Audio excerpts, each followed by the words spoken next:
Bienvenidos a todos a nuestra sesión número 1 de esta nueva y maravillosa clase. El nombre de la clase es Teología Bíblica. Teología Bíblica, y esta es la primera sesión. Así es que tome su cuaderno, tome su pergamino, no cuaderno. Acuérdense que en estas clases no usamos cuadernos, son muy modernos los cuadernos. Necesitamos pergaminos, así como esos rollos antiguos, ¿verdad? En los que se escribió la Biblia. Y maravilloso, maravilloso todo eso. Así es que iniciemos en esta tarde esta maravillosa jornada. Damos gloria y damos gracias a Dios porque Él ha sido bueno y nos ha entregado su palabra. Si estás viendo este video, te animo a que repases los videos de la clase de teología sistemática, parte 1. Son 13 videos muy, muy interesantes. Luego también tenemos Antiguo Testamento y Nuevo Testamento, unas series de clases muy, muy enriquecedoras y que vamos en secuencia. Vamos en secuencia. Pero el día de hoy estamos con este maravilloso grupo de estudiosos de la Biblia, eruditos y ya casi rabinos algunos aquí, ¿verdad? Bendito sea el Señor, que vamos a estar estudiando la palabra del Señor, teología sistemática. Muy bien, vamos a iniciar con un maravilloso versículo de la Biblia. Quiero que se vaya conmigo a Romanos capítulo 11, versículos 33 en adelante. Romanos capítulo 11, versículos 33 en adelante. En lo que usted lo encuentra, quizás se está haciendo la pregunta: ¿cuál es la diferencia entre teología sistemática y teología bíblica? ¿Que no es todo la Biblia? Sí, es toda la Biblia. Y esa es la razón por la que existe esta clase. La teología bíblica, la clase de teología bíblica, ha costado mucho definirla. Por muchos años, algunos le han dado un significado, otros le han dado otro, otros lo han presentado de cierta manera. Y ha sido un poco difícil realmente. Para mí, incluso el preparar esta clase fue un poco controversial porque se iba por varias avenidas, se iba por varios caminos. Pero Dios en su maravillosa misericordia reveló cuál es la jornada que Él quiere que nosotros tomemos con este maravilloso grupo de estudiantes. Así es que vamos a iniciar con la lectura de esa palabra. Quisiera escuchar los versículos 33, 34, 30 y 33, 34. Ah, esos dos versículos. En cualquier versión que usted lo tenga, por favor, abra su Perdón, pastor, Amén. ¿Romanos qué? Romanos 11, versículos 33 y 34. Es Amén, más, pastor. del Amén. 33 al 36, mejor, abra su micrófono, nos dice qué Amén. versión tiene y la lee. Si ya se leyó esa versión, por favor, busquen otra, pero quiero unas 4 o 5 versiones. ¿Quién está primero? Edward, Reina Valera, Reina Valera. Dale. versión Reina Valera. Leemos la palabra honrando al Padre, al Hijo, al Espíritu Santo. Oh profundidad de las riquezas, de la sabiduría y de la ciencia de Dios.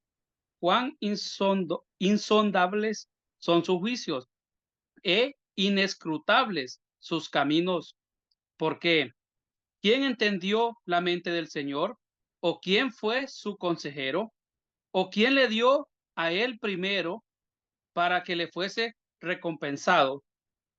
Porque de él y por él y para él son todas las cosas. A él sea la gloria por los siglos. Amén. Amén. ¿Quién sigue? ¿Quién sigue? Otra versión. NTV NTV. Dale, mija.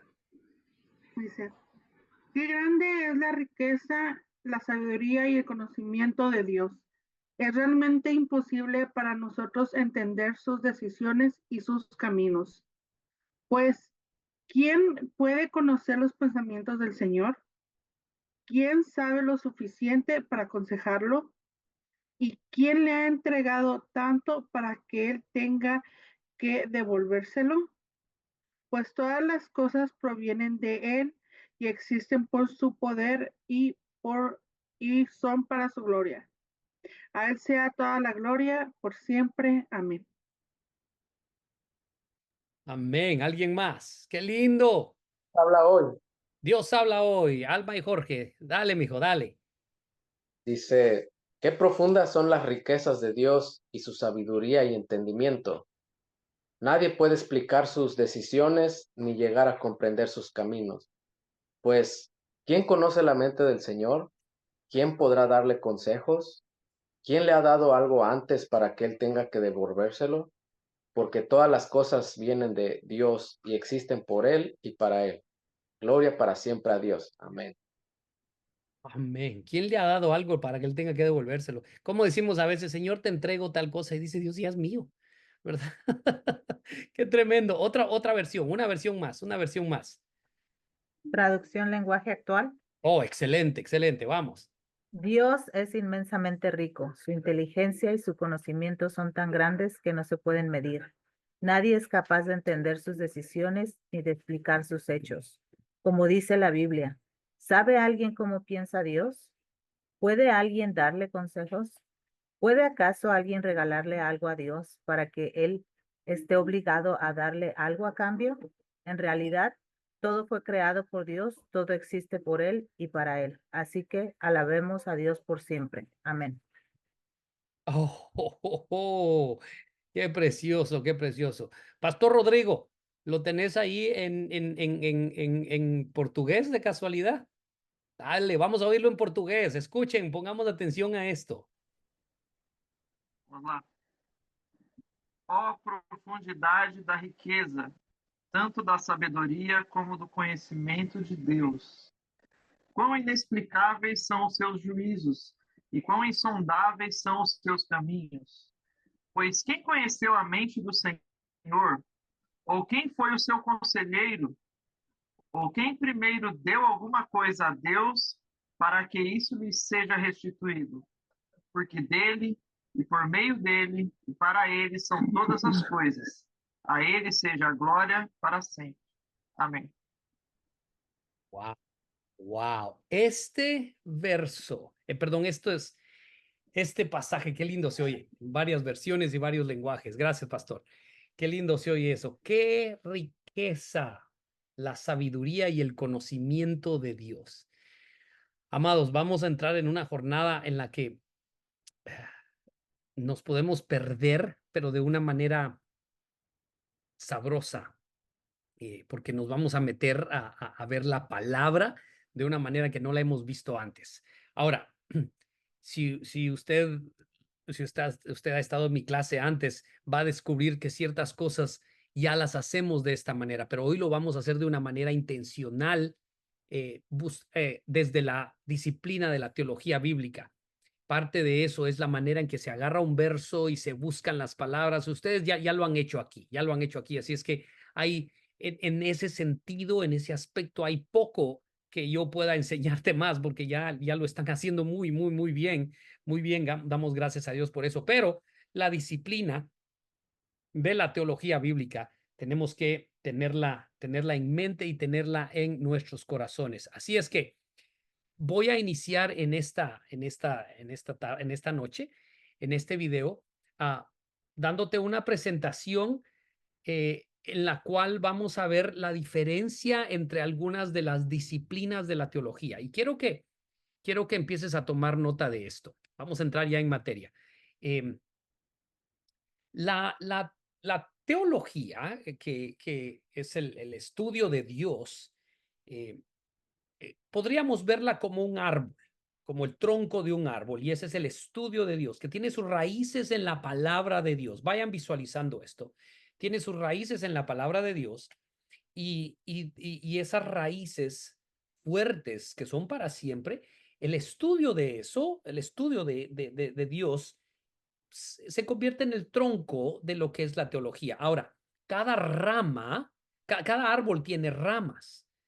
Y podemos ver un árbol maravilloso, un tronco lo vemos como algo frondoso cuando tiene ramas y tiene ramas saludables. Y quiero que visualices esto de esta manera.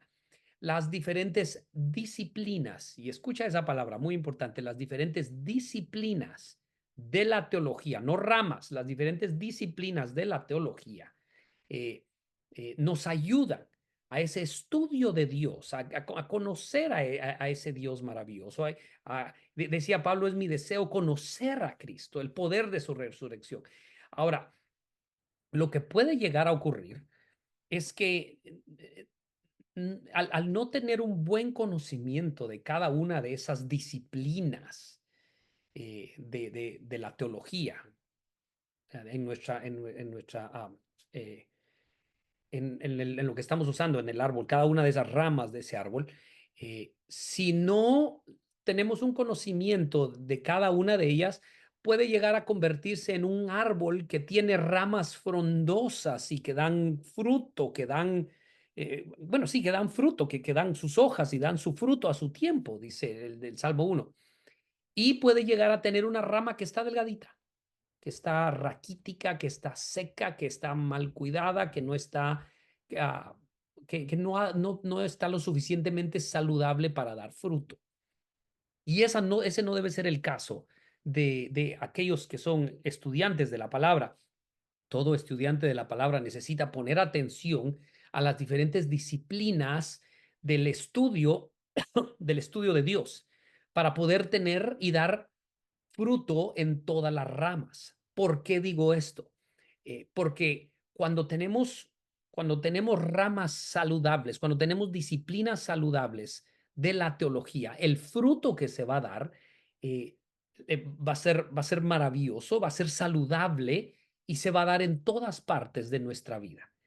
Entonces te animo a que en esta tarde tú veas la presentación que voy a tener, que es simple, pero es directa y es puntual, acerca de las diferentes disciplinas de la teología y tú digas, oh, a esa debo ponerle un poco de más atención, o esa no le quiero poner mucha atención, no quise ponerle, ya debería ponerle, o decir, wow, me he metido mucho a esa y se me han olvidado las otras, por eso es que a veces no entiendo, por eso es que a veces mi interpretación de la palabra, mi estudio de la palabra, mis sermones, mis entregas, el fruto que estoy dando, le hace falta ese elemento, ese elemento. Hace algunas semanas alguien usó una ilustración muy bonita. Son como ingredientes de una receta, como ingredientes de una receta. Cuando nos dan una receta y se nos dice sígala al pie de la letra, el resultado depende de qué tanta atención hayamos puesto a cada ingrediente para ponerlo en la cantidad exacta, en el momento exacto. Por ejemplo, si uno está cocinando ciertas cosas, hay ciertos ingredientes que uno no los puede poner desde el principio porque se pueden quemar. Uno se espera a que ya haya calentado un poco el fuego y haya otros ingredientes que se están cocinando y de repente le echa ese ingrediente. De la misma manera, en su tiempo y en su momento, cada una de las disciplinas de la teología tiene su lugar y eso, el ponerle atención a todas nos permitirá producir un fruto completo y agradable que va a representar lo que realmente dice la palabra de Dios. Entonces, voy a compartir mi pantalla en este momento. Si en algún momento, esta es una clase nueva, si en algún momento tú dices, momento, pastor, no estoy entendiendo esa situación, deténme, por favor, abre tu micrófono. Abre tu micrófono. Las primeras 2 o 3 clases que voy a estar dando son muy básicas para que después entremos en materia de una manera puntual. Amén. Denme un amén virtual. Si ya pueden ver la pantalla, por favor. Ahí. Eso. Gracias, pastor. Amén. Amén. Muy bien, muy bien. Excelente. Vamos a entrar en esto. Entonces, la teología bíblica. La teología bíblica. Estamos usando la palabra disciplinas. Miren, ¿cómo estudiar la teología? Hoy no vamos a tener un estudio de teología bíblica. Hoy vamos a ver cómo estudiar la teología. Cómo estudiar la teología. Un paso más atrás. Y luego vamos a entrar ya en materia. ¿Cómo es que se estudia? ¿Cómo es que se ve? ¿Cómo es que uno se acerca a la teología? Yo estoy convencido, escúchame bien lo que voy a decir. Estoy convencido de que los teólogos profesionales, que aquellos que han sido capacitados profesionalmente a un nivel académico muy elevado, no tienen tanta influencia, y oiga lo que voy a decir, no tienen tanta influencia en la iglesia local como los pastores locales. Los pastores locales, sea cual sea su nivel de entrenamiento, tienen más influencia que cualquier otro teólogo de cualquier libro, por muy famoso que sea. Pastor que estás aquí presente, tu influencia sobre la iglesia local es crítica, es importante y es bella. Porque tú como teólogo, como estudiante de la palabra, tocas la vida de las personas a su nivel intelectual, a su nivel espiritual, a su nivel emocional y a su nivel práctico. Entonces, asegúrate de presentarte como siervo aprobado que conoce bien la palabra de verdad. Y además, todos, déjenme decirle, todos somos teólogos. A veces nos da miedo decir, oh, yo soy teólogo, ¿verdad? No decimos eso, decimos, no, yo solo soy siervo, o yo solo soy esto. No. Si tú estudias a Dios, tú eres un teólogo. Tú eres un teólogo y las disciplinas las vas desarrollando. Las disciplinas las vas desarrollando. Y por eso vamos a usar la palabra disciplinas. Quiero que tomes un pergamino y a la mitad de tu hoja, toma una hoja en blanco y en la mera mitad, en la mitad de tu hoja pongas la palabra disciplinas y luego vamos a ir completando un círculo y los elementos de este círculo para que te des cuenta que no hay ninguno más importante que el otro. Esta es una mesa redonda, no hay cabeza en esta mesa, pero sí cada elemento tiene su lugar. Tenemos estas disciplinas de la teología bíblica, tenemos la teología histórica, tenemos la apologética. Oh, eso es precioso, es precioso. La apologética. Tenemos también la teología moral o práctica. La teología moral o práctica. Y también tenemos la teología sistemática. Tenemos la teología sistemática. Esa es la otra. Acuérdense que ya tomamos un trimestre completo de teología sistemática y usted, santo Dios, han aprendido bastante. Estoy tan orgulloso de ustedes. Entonces, viendo estas, vamos a ver cuál es. Primero vamos a ver la teología bíblica y nos vamos a ir por todo este círculo para asegurarnos de que entendemos cada una de las disciplinas y luego vamos a hacer un par de ejemplos en los que vamos a practicar las diferentes disciplinas de la teología. Primero que nada, la teología bíblica. La teología bíblica, esa tiene que ver con la gramática, con el lenguaje de la Biblia, con el significado de la Biblia. Aquí es donde tú dices, oh, primero está el sujeto y luego el verbo y luego el predicado. Ya ven cuando estudio gramática, o aquí está esta palabra, está en el tiempo presente o está en el tiempo pasado. O aquí hay un orden, aquí como recuerdan cuando vimos Génesis capítulo 1, que se repetía mucho la frase, y dijo Dios, y fue así. La frase fue así luego y fue la tarde y la mañana del primer día. Entonces, el estudio de esas palabras, el estudio del lenguaje que usa la Biblia, el significado de la Biblia en sí, esa es la teología bíblica. No tan metida en lo que son las doctrinas ahí presentes, pero sí en lo que es ¿qué realmente dice ahí?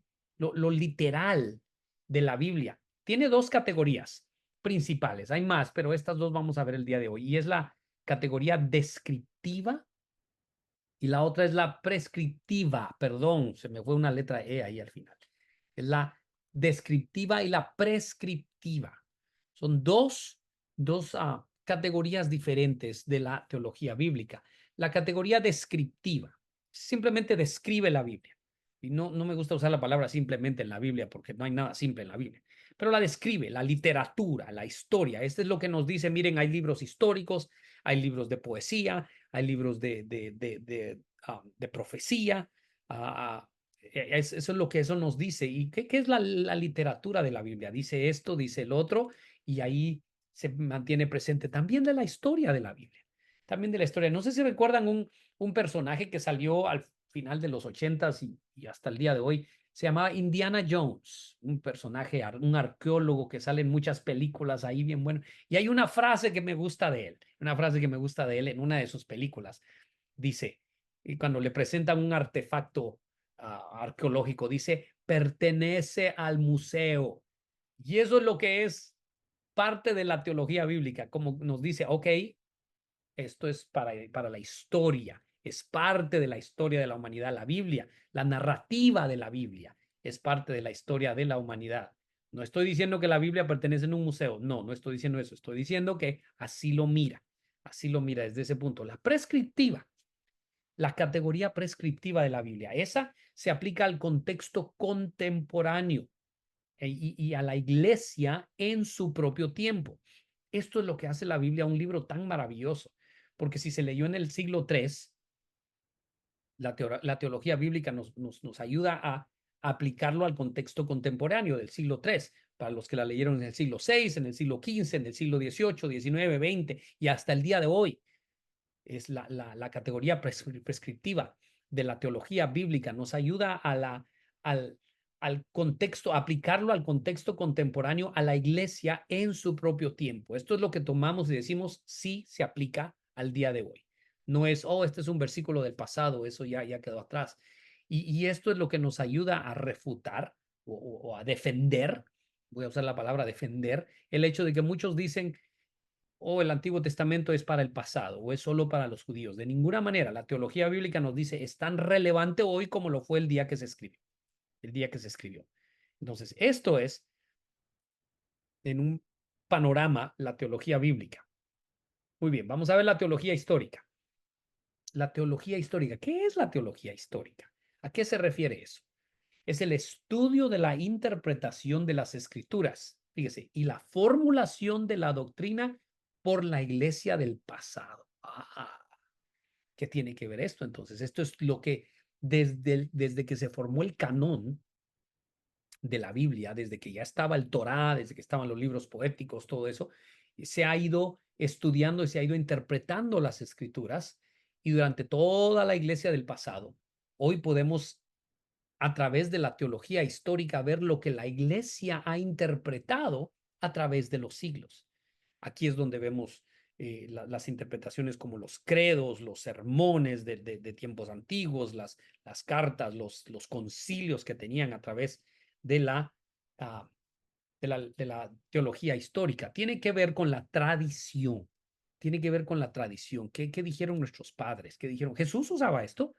Jesús les decía a sus discípulos, hey, se les ha dicho tal cosa. Acuérdense de sus padres.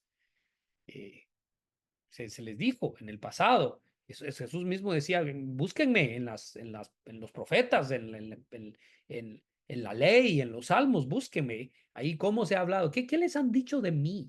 Más Jesús le preguntó a sus discípulos, oigan, ¿qué les ha dicho la gente de mí? En una aplicación de la teología histórica, un poquito más cerca de su tiempo, pero con esa misma idea. ¿Para qué nos ayuda la teología histórica? ¿A qué nos ayuda? ¿Cuál es el beneficio? Porque algunos dirán, oh, no, eso es historia del pasado. Lo que quiero es algo para hoy. Lo que quiero es algo para hoy. Mire, nos ayuda a evitar la falsa doctrina. Ya a nuestros antepasados, Dios les reveló algo y se los reveló muy bien. Y a veces vienen cosas nuevas y, seamos sinceros, cosas bien raras. Y decimos, wow, esto es algo nuevo. Dios trajo nueva revelación y uno dice, lo comparas con a través de la teología histórica, lo comparas y dices, no se refiere a esto. No se refiere a esto. Porque créanme, amados, yo sé que ustedes están de acuerdo conmigo que han salido unas cosas muy extrañas. Gracias a Dios por la teología histórica que nos ayuda a evitar el error del pasado y también, nos ayuda a evitar doctrinas falsas y también respeta lo que el Espíritu Santo ha hecho en el pasado. La frase hay un nuevo mover del Espíritu está muy común en estos días, pero nunca se puede usar la frase hay un mejor mover del Espíritu. No, de ninguna manera. El Espíritu sigue siendo el mismo. Sigue siendo el mismo y se mueve en cada época de la vida humana de acuerdo al contexto, pero no hay también la frase hay un mover fresco. Sí lo hay, pero no es mejor. Respeta lo que el Espíritu Santo ha hecho en el pasado y entendemos que sí, la Biblia sí dice la gloria postrera será mayor que la primera, pero se refiere específicamente a lo que es la Biblia. ¿Se refiere a lo de la Biblia? ¿A qué se refiere eso? Entonces la teología histórica nos ayuda con ese aspecto. Número 3, la apologética. Santo Dios, esto está tremendo. Esto está tremendo. La apologética. ¿Qué es la apologética? ¿Qué es la disciplina de la apologética? Esto es la que nos ayuda a defender los argumentos.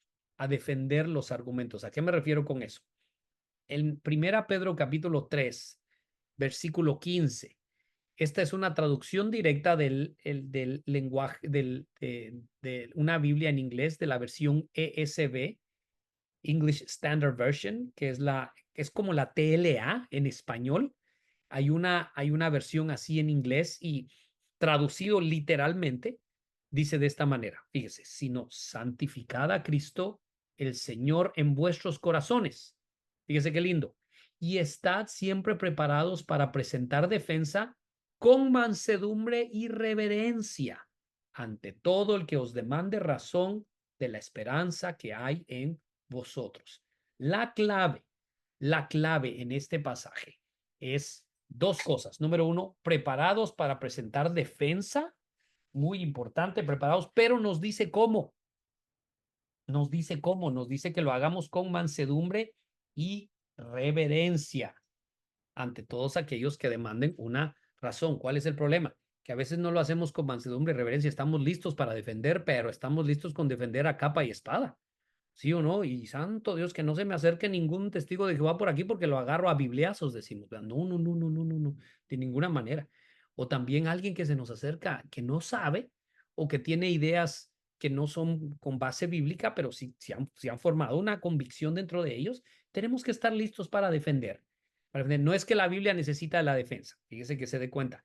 Todo aquel que demande razón de la esperanza que hay en vosotros, lo que defendemos es el por qué tenemos esa esperanza. No defendemos a la Biblia. La Biblia se interpreta sola y se defiende sola. Pero sí defendemos la razón del por qué tenemos esa esperanza y lo hacemos con mansedumbre y con reverencia. Entonces, ¿para qué es la apologética? La apologética responde a problemas y preguntas fuera de la iglesia. Que quede claro esto.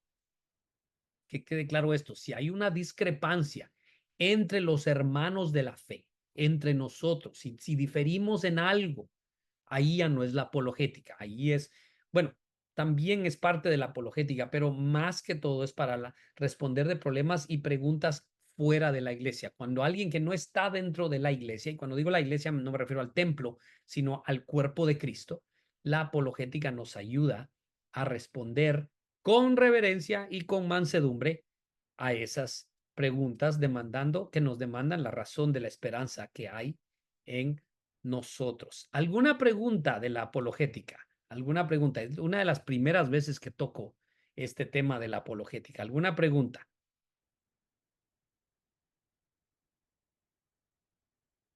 La respuesta es sí. Si no hay preguntas, muy bien, vamos a seguir. Vamos a tocar esto más adelante, pero quería dar un panorama. Continuemos. Tenemos también la teología moral y práctica. La teología moral y práctica es lo que ahí dice. Es ya cuando tomamos toda la teología, todo lo que hemos aprendido, todo lo estudiado, todo lo practicado, todo lo eso que nos memorizamos, todo eso, y lo llevamos a la práctica.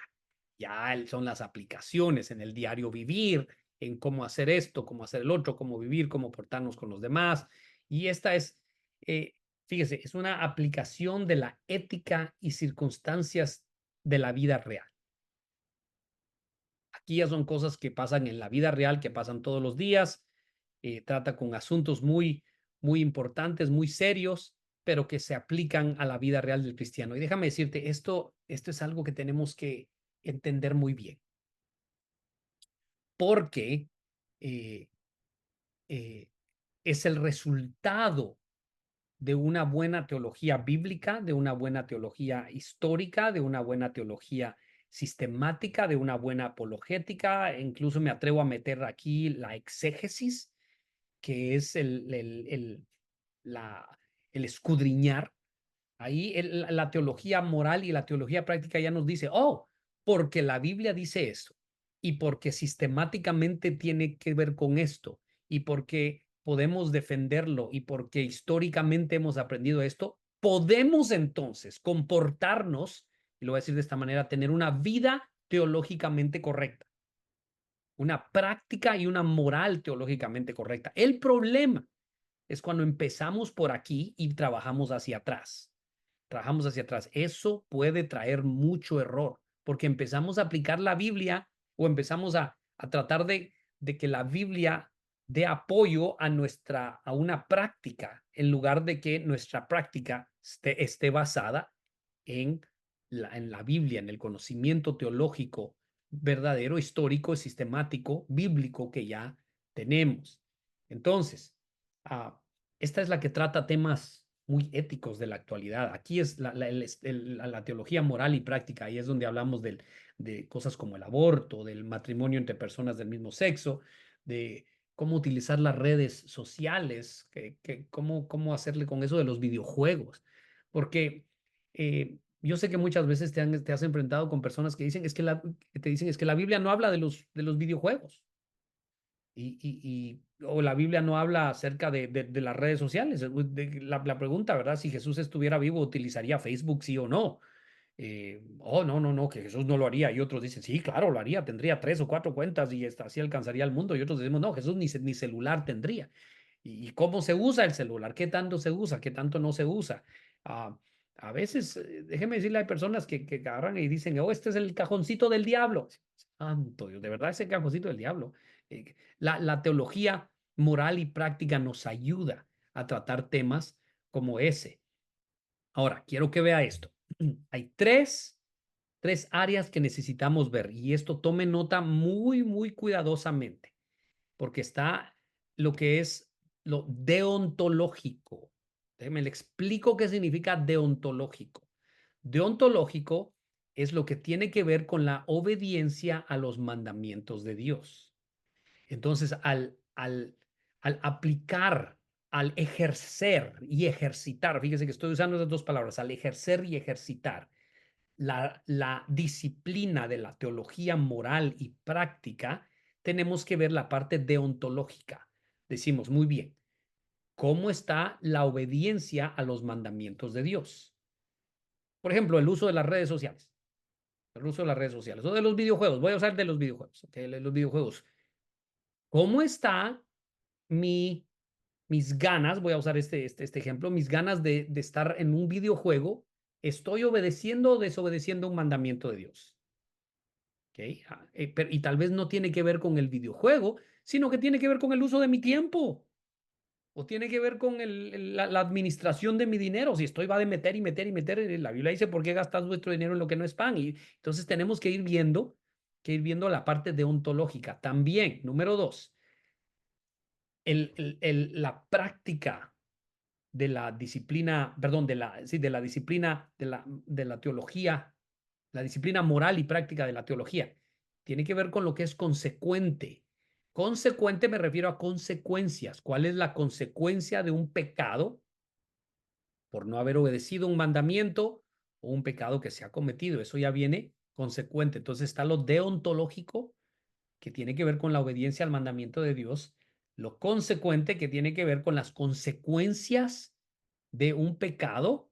Y mire bien esta, por favor, esta es muy importante. Y luego, la ética de la virtud. La ética de la virtud. ¿A qué se refiere eso? ¿A qué se refiere eso? Eso se refiere ya a nuestro carácter. ¿Qué tipo de carácter se está desarrollando en nosotros? Esta es la que nos ayuda a través de la práctica a pensar en qué debo convertirme. Recuérdense que la meta es ser como Cristo y la meta de todo discípulo es hacer discípulos semejantes a Cristo, no semejantes a mí, semejantes a Cristo. Ahí está Romanos, capítulo 8, versículos 29 y 30. Romanos capítulo 8, en lo que usted apunta, voy a leer esa parte de la Biblia porque es muy, muy importante. Romanos capítulo 8, versículos 29 y 30, que tiene que ver con lo que es la transformación. Permítame un momentito aquí. Pues Dios conoció a los suyos de antemano y los eligió para que llegaran a ser como su hijo, a fin de que su hijo fuera el hijo mayor entre muchos hermanos. Después de haberlos elegido, Dios los llamó para que se acercaran a él, y una vez que los llamó, los puso en una relación correcta con él, y luego de ponerlos en la relación correcta con él, les dio de su gloria. Entonces, la parte clave que quiero que veamos aquí es que él no, de antemano nos eligió para que llegásemos a ser como su hijo. Entonces, esta es la que tiene que ver con la transformación de nuestro carácter mediante, fíjese lo que puse aquí, la obra santificadora, Santo Dios del Espíritu Santo. La obra santificadora. Oh, Esta teología práctica y moral es muy fuerte. Es muy fuerte porque entonces ya tiene que ver con la obediencia, con las consecuencias de no obedecer y la consecuencia de el pecado se va a convertir, nos va a llevar a responder esta pregunta: ¿en quién me estoy convirtiendo? No solo la consecuencia del pecado es, ya ve que saben porque la consecuencia del pecado es muerte. Sí, pero no es así de un solo. Gracias a Dios que no ocurre como ocurrió con Ananías y Zafira, ¿verdad? Ahí en el libro de los Hechos, que mintieron al Espíritu Santo y murieron. Pero en nuestro caso es en quién me estoy convirtiendo. Y mire, la, voy a parar por un momento de compartir mi pantalla. Tratemos un momento el asunto de las redes sociales. ¿Ok? Vea por un momento y póngame atención. Vamos a ver la parte deontológica, la parte consecuente y la parte de ética de la virtud. Agarro yo qué sé yo, mi dispositivo y estoy en Facebook. Vamos a usar Facebook.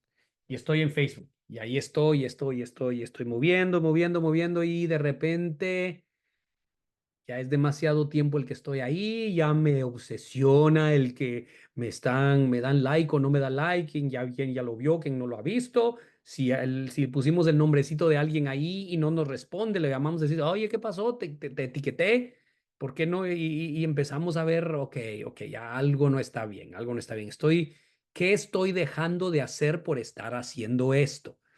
¿Qué estoy dejando? ¿Será que mi tiempo con Dios? La Biblia dice orar sin cesar, estoy desobedeciendo eso. ¿Qué está pasando por estar metido en esto? Luego viene la parte consecuente. Ya me da ansiedad. Ya hasta me enojo, veo que alguien publicó algo y digo, este es un creído, solo porque Dios lo bendijo con una bicicleta nueva y ahí la anda publicando. Saber en qué negocio mal anda. Y por eso anda haciendo ahí, saber en qué anda metido. Ya empezamos a hablar mal, a murmurar. Ya empieza la consecuencia de ese pecado. ¿Está conmigo hasta aquí? Y luego viene la ética de la virtud. Ya cuando siento ya me convertí en un adicto a las redes sociales, tengo cuentas de todo, tengo metido en todos, quiero ser el más popular, quiero ser el que tenga más amigos y ya no estoy siendo transformado a la imagen de Cristo, sino que estoy siendo transformado a la imagen de alguien que quiere que todos le pongan un me gusta ahí.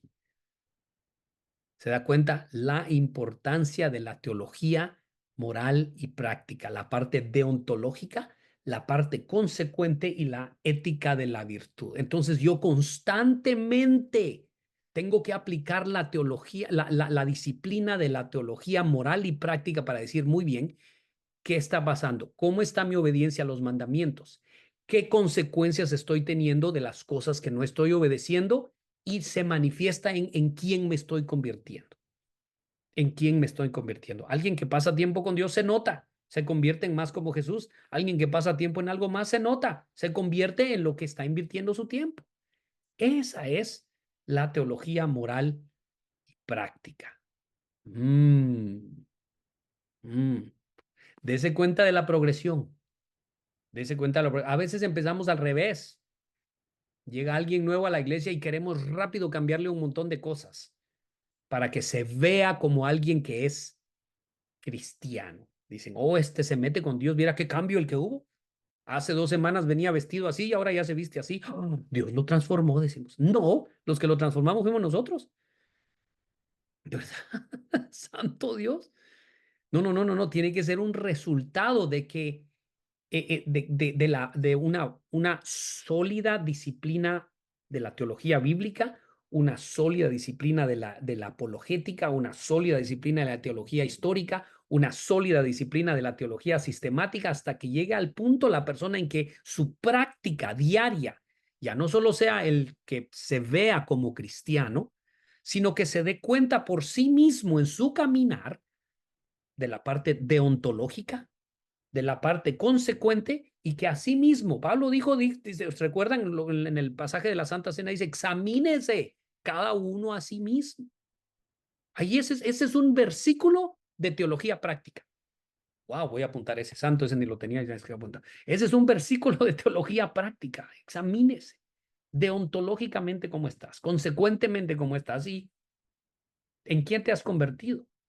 ¿En quién eres un resultado de la transformación de tu carácter mediante la obra santificadora del Espíritu Santo? ¿O eres una consecuencia de mandamientos de Dios no obedecidos? Y por lo tal, te estás convirtiendo en alguien que no deberías estarte convirtiendo. Amén y amén. ¿Ven la importancia de la teología? Y la importancia de la teología en la iglesia. Vamos a continuar, nos falta una todavía y luego vamos a platicar por unos momentos. Estamos entonces en lo que es la teología moral y práctica. Luego tenemos lo que ya hemos estado viendo, la teología sistemática. En este ya es territorio familiar, pero de todos modos hay algunas cosas que aprender aquí. Vamos a ver a qué se refiere con el fortalecimiento de la disciplina de la teología sistemática. Esta, fíjese, utiliza tres cosas. Si quiero que apunte estas tres cosas, utiliza la Biblia, la tradición y la experiencia. Tres cosas muy importantes, que es la Biblia, la tradición y la experiencia, para proporcionar a quienes, a los cristianos. La apologética es para los que están fuera de la iglesia, la teología sistemática es para los cristianos en su propio contexto, a una comprensión, qué lindo, para que los cristianos comprendan, esencial de Dios el Padre, el Hijo y el Espíritu Santo. Muy bien. Entonces, mediante la Biblia, mediante la tradición, mediante la experiencia, sabiendo, y yo les he dicho mucho esto en la clase de teología sistemática, que es la teología sistemática nos ayuda a ver cómo encajan todas las cosas, cómo el plan de Dios encaja con la humanidad, cómo encaja la parte del pecado, la parte de la redención, la parte de los ángeles, la parte de los demonios, la parte del Espíritu Santo, de todo eso, cómo es que funciona como un sistema. Y esto viene a través de la Biblia, la tradición y la experiencia, y podemos comprender así esencialmente. Este nos ayuda a comprender todo, nos ayuda a comprender todo. Fíjese qué bonito esto. Me encantó esta versión. El autor Y. Mullins dijo, es una presentación ordenada y armoniosa. Qué lindo, me gusta la palabra armoniosa. Cuando oigo la palabra armoniosa pienso en una melodía, en la música. No sé si ha estado usted alguna vez en una prueba de sonido del equipo de alabanza. Santo Dios. Yo soy músico y he estado en muchas pruebas de sonido y se oye una ruidazón que hace el baterista, una ruidazón que hace el guitarrista, una ruidazón que hacen todos. Y todos están tocando sus instrumentos, pero cada uno está tocando no sé ni qué. Ya cuando dicen vamos a tocar tal canción, ya suena bonito, ya suena armonioso, ya suena precioso. Así es la teología sistemática. Nos da una presentación ordenada y armoniosa. Qué lindo. De las verdades de la teología, y aquí hay dos palabras claves, con vistas a la unidad y completitud. Esta palabra es nueva, completitud. O sea, algo que está en unidad y está completo. Una presentación ordenada y armoniosa de todo esto. Qué precioso todo esto. Por ejemplo, déjame darle un ejemplo. La frase Jesús es Señor. Qué lindo. Eso bíblicamente está correcto, apologéticamente está correcto, históricamente está correcto. Ah, eh, pero viene la pregunta entonces para alguien, bueno, y entonces, pues, ¿quién es Jesús? Oh, la teología sistemática nos ayuda a agarrar todo lo que hemos aprendido en la teología bíblica.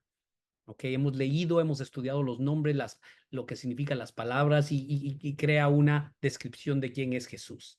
Pero también tenemos un problema. ¿Qué significa ser Señor?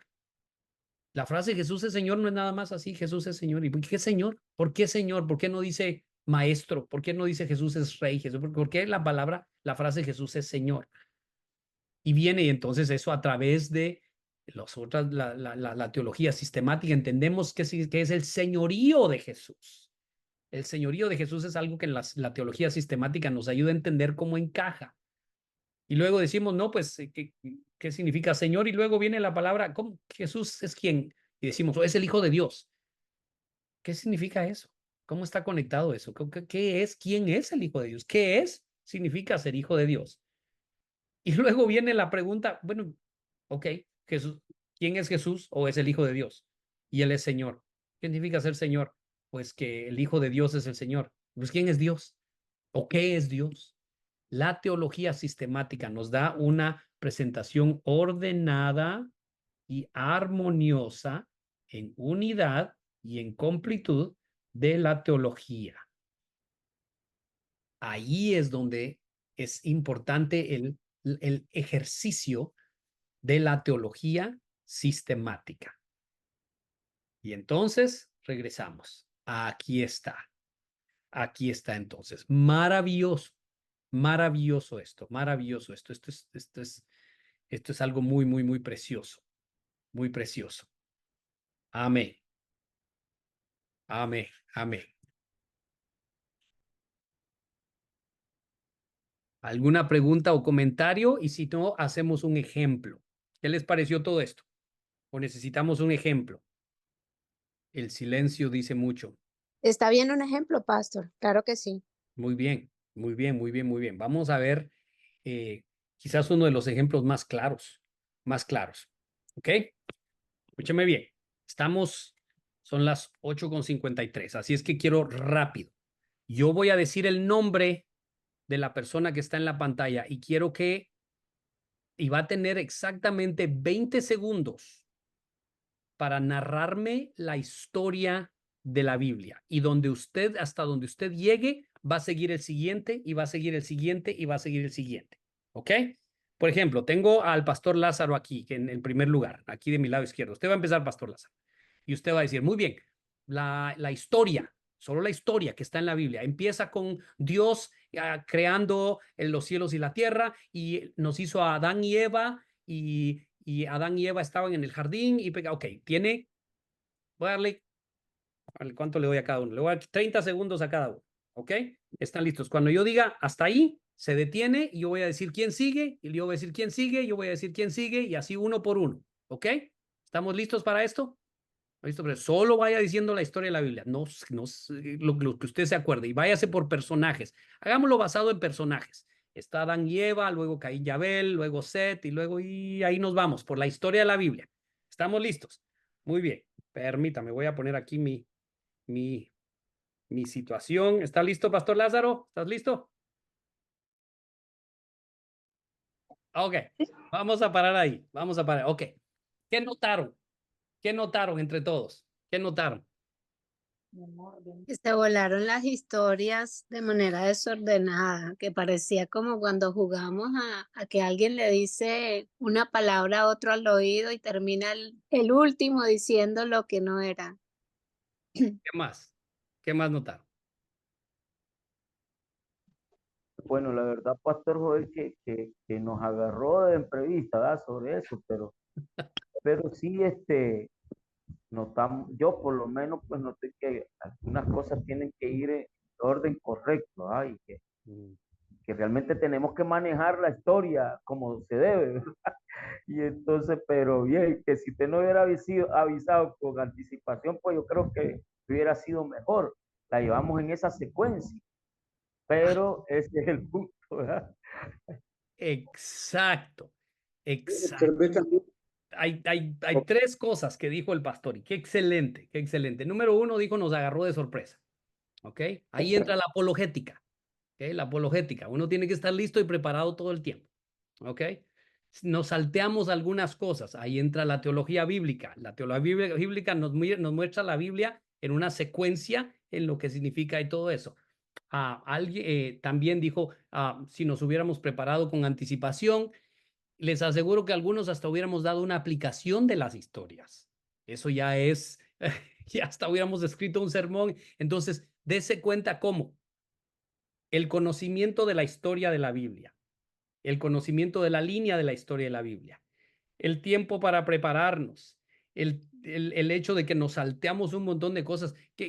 ¿Por qué cree usted que nos salteamos algunas de esas cosas? ¿Por qué cree que unos se fueron desde Moisés hasta Josué de un solo y se saltearon los 40 años en el desierto? Qué interesante lo rápido que pasamos por los 400 años, ¿eh?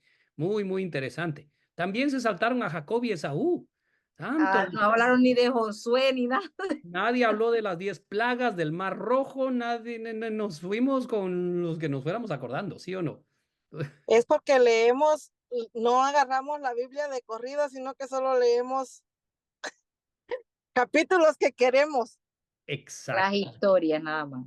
O las historias, o las historias, o el Nuevo Testamento. ¿Sí o no? ¿Por qué? Porque dime, mija. No hay un... Porque nos saltamos mucho también la genealogía de los... de todo lo que es el hijo de Satan, pues ya mejor recibo el que sí. Exacto. Porque nos gusta, ahí voy, Pastor Lázaro, veo tu mano levantada, nos gusta irnos a lo de la práctica. Nos gusta irnos directo a la práctica. Y ya la lectura de la Biblia, los sermones que preparamos, los estudios que preparamos, nuestro tiempo, queremos encontrar algo que pueda aplicarse a lo que me está pasando hoy, sin haber puesto un fundamento sólido de nuestro conocimiento de la Biblia, de cómo funciona, nuestro conocimiento es la teología bíblica, de cómo funcionan unos con otros, que es la teología sistemática, de qué es lo que han dicho otros antes, que es la teología histórica, que fue un ejemplo de lo que pasó aquí. Algunos no sabían qué decir porque no sabían lo que habían dicho los otros. Dicen, no sé ni dónde se quedaron. Realmente no vimos la teología histórica. ¿Se da cuenta? Si hubiéramos todos estado así oyendo, decir, ya sé que sigue, ya sé que sigue. Esa es la teología histórica. Estamos viendo lo que los otros dijeron. Ok, ¿cómo se aplica lo que dijo? ¿Cómo lo están narrando? O están diciendo los nombres, otros están diciendo... No sé si se dieron cuenta, unos hablaron de nombres, otros hablaron de hechos. Es que pasó tal cosa, pasó tal cosa. Otros dijeron, apareció tal persona, apareció tal persona. Ah, algunos ven de una manera de los hechos, otros lo ven de otra manera de los personajes. He aquí un ejemplo muy interesante de cómo podemos saber cuál está delgadita de nuestras disciplinas y cuál está fuerte. El mejor ejemplo de teología bíblica, escúcheme bien, y esta es la tarea de todos para la próxima semana. El mejor ejemplo, y lo quiero, por favor, bien redactado, bien hecho. Ya somos más teólogos ahora. Lo quiero bien redactado y bien hecho. Y escúcheme bien, va a hacerme un análisis de el camino a Emaús. Y me va a decir qué disciplina de la teología o qué disciplinas de la teología usó Jesús en el camino a Emaús. Mientras apuntan, Pastor Lázaro, tenías levantada la mano, mi pastor. Sí, hay un personaje bíblico que usa muy bien lo que es la apologética, usa lo que es la teología bíblica, y es Esteban. Esteban, cuando se enfrenta, automáticamente comenzó a hablarle de lo que decían sus padres, desde Génesis hasta su tiempo. Hay tres discursos muy donde se utiliza todo, y Esteban, correcto, y no te me adelantes porque va a ser una de las tareas, el discurso de Esteban, el mensaje de Pedro y la defensa de Pablo. Esos son maravillosos, pero por ahora vamos a ver el modelo perfecto. Vamos a ver el modelo perfecto, Jesucristo. Entonces me van a hacer un análisis y quiero que busquen ahí lo apologético, lo sistemático, lo bíblico, lo histórico y lo práctico. Lo práctico. Les voy a dar una ayudadita, ¿ok? Si usted está viendo este video, les voy a dar una ayudadita. La Biblia dice que mientras iban caminando, sus ojos iban cegados, ¿sí o no? Sí. Hasta que se sentaron, Jesús partió el pan y en algo práctico les fueron abiertos los ojos. Entonces, fíjese, después de que Jesús había tenido todo ese estudio teológico con ellos, de las disciplinas teológicas, se les abrió los ojos. Alguien dijo, para que lo reconocieran, no, para que pudieran ir y empezar a proclamar las buenas nuevas. Antes de eso, Jesús no los iba a dejar proclamar las buenas nuevas porque la teología de ellos estaba errónea todavía, estaba incompleta. ¿Estamos bien? Pastor, está pero- grabando, ¿verdad, pastor? Sí, sí Disculpe, estoy grabando todo esto, mi porque voy manejando, no puedo escribir. hermana. No hay problema, mi hermana. Por favor, no escribas ahorita, ¿verdad? No vayas a escribir nada en el vidrio de enfrente. No, no, no, no, no, no, Yo no. Ahí guardo. va la gente a leer y va a morir bajo el peso de la palabra. De ninguna manera. De ninguna- Pastor, disculpe, apologético, sistemático, bíblico, lo práctico. Sí, hay que ver todo lo del árbol que presenté el día de hoy. Todas las Entonces, disciplinas, disculpe, pastor, hacer el análisis en todas las disciplinas, ¿verdad? sí, Teológico, viendo solo de ese camino- pasaje. Solo de ese pasaje. Permíteme, voy a terminar la grabación y luego explico un poco, ¿ok? Damos gracias a Dios por esta primera sesión. Fue muy cargada de información, pero esto va a sentar la base para que podamos conversar en nuestra próxima sesión. Sigue adelante viendo el resto de las sesiones y recuerda hasta que la misión sea cumplida.